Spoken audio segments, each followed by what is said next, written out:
Team Fox coverage continues. Connor Powell live in Jerusalem. What else are we learning about these files, Connor?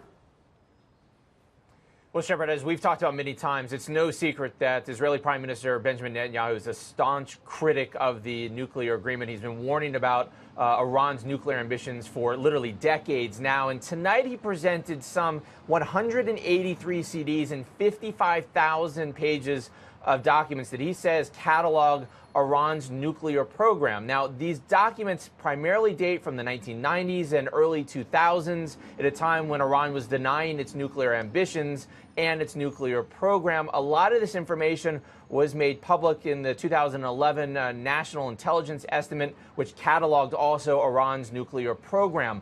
Netanyahu is making the argument tonight that this is proof that Iran has lied about its nuclear program in the past and therefore can't be trusted going forward, and then essentially rendering the current agreement null and void. Now, it should be pointed out that Netanyahu, while he implied, he did not actually say that Iran has reconstituted its nuclear program. And this is important because just a few days ago on Capitol Hill, Secretary of Defense Mattis said that Iran is still in compliance with the agreement. And this is where the sort of rub comes in this entire disagreement about the agreement going forward. Mattis and others say that Iran is complying. Netanyahu and those who are critics, like President Trump, say that essentially Iran can't be trusted. They've lied in the past, and they will lie in the future, Shepard. And the Israelis aren't a party to this deal, whether that's neither here nor there. It all comes as the tensions are getting so high, Connor. Israel, Syria, Iran, and really a difficult mix at the moment.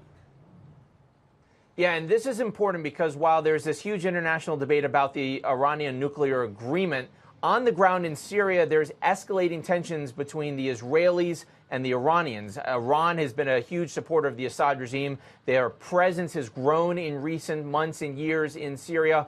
And the Israelis in the past had targeted and launched airstrikes against the transfer of weapons to militant groups. But in the last couple of weeks, twice, including just last night, 2 days ago, the Israelis have launched airstrikes targeting Iranian foothold and presence in Syria. This is significant because this is a conventional war that we could be seeing sort of brewing right before our eyes. The Iranians have threatened the Israelis. The Israelis have said that they will not tolerate an Iranian presence along their border. What happens on the nuclear agreement is one thing. We may get to a real hot war on the ground in Syria between Israel and Iran before we even have a decision about whether or not the U.S. will pull out of this nuclear agreement, Shepard. This is what we're watching here right now in the region right now. Connor Powell live tonight in our Jerusalem news.